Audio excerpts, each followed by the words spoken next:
This is DJ Freecity. Just do business. Okay, so since you had, like, right now, you gotta understand this, right? Not a lot of DJs coming up, right, ever use the brand marketing technique and Absolutely. mixed it with the DJing. So you see what you understand what I'm saying here? You had a head start in a sense of understanding business, of how to close deals and contracts, because you seen big money, like what's the numbers they see again? 100,000. What's the numbers they see in the marketing world?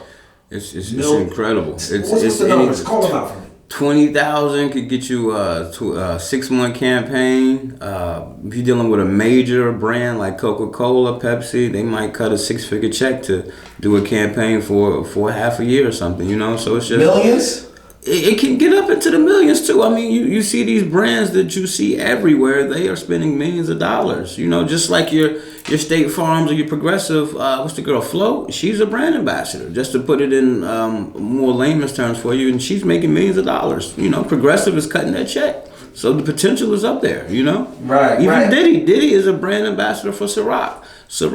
Diddy does not own Ciroc. Diageo is the company that owns Ciroc and a bunch of other spirits, but they like how Diddy markets himself, puts himself in the brand in front of people, so they hired Diddy to be a brand ambassador. Like, is Diddy like a part owner per se, like a percentage? I don't know the details on his deal. I'm sure it's Diddy. He probably got a few points on it or something, but essentially he's a brand ambassador for Diageo. Now, he might have transitioned to more of a ownership role at this point, but essentially he started out as a brand ambassador for, which is nothing wrong with that. Shout out to, that's what every brand ambassador wants to do, get to that level where they look like they own the company. You know they don't own the company, Right. Oh, so, but that's like being a middleman. It literally is building a middleman. You have the client, you have the marketing agency, and you have you. So right, and they say sometimes it's the best thing to do is be a middleman. Hey, if you know what you're doing, middleman can take you a long way. Yeah, because they really don't. They don't have to spend a lot of money. No. Once again, it's about what you know and who you know. That helps you position yourself so you can broker and get these opportunities. Yeah. So let's go into okay. What's the checks like when you took the style of being a brand ambassador and then mixing the style of DJing? Because like I said, a lot of people, when they coming up in DJing, they might be a good DJ, or they might be great at that, but they don't know how to do the business. They just don't know, and it's about just doing business. Absolutely. The right way. Like, how do you write up a contract? How do you bid for because people be getting small check. You got to start from somewhere. But you was on what's the show with Gabrielle Union? What was that? I can't think of the name of that show. I know what you're talking about. Mary Jane. Yeah, being Mary Jane. I did. Yeah, that's right. See, I was DJing on that actually. Yeah. So you DJ. So how do you? What's checks like that? Like, give me a ballpark figure. I don't want to get into your business, but like getting on the show and what's the ballpark to get on a show like that? Or because you took the brand and took it into that world. Yeah.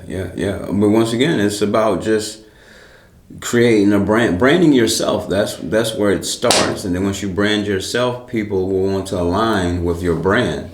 Checks with shows like that, man. It just depends on if you got lines, if you featured or whatever. But it could go anywhere from on the low end, like $150, $200 for a day to $600 and up for just a day, maybe not even a whole day. And like DJing wise too. You ain't even DJing on the show. They just got you standing there looking the part. That's the crazy thing about TV. Whatever you see on TV is not really happening. They're just pretending it's happening. But yeah, absolutely. Now, if you're talking about actually DJing at some of these big events like conventions or things like that, then those checks is we're talking about like $500 a day consistently, and I'm talking about, you know, over a few months. So you're talking about 3 or 4 months at $500 a day. You know, I'll let y'all do the math on that, but that can add up pretty seriously, pretty quickly. And I know, like, and that's still on the low end, you know. And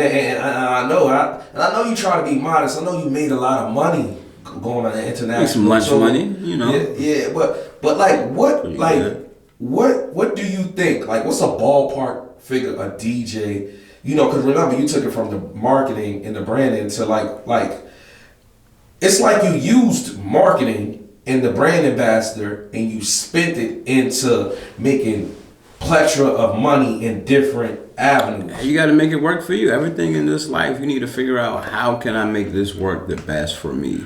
That is something that I've learned that is taking me a good little ways. So when you talk about what is your mission? Like you was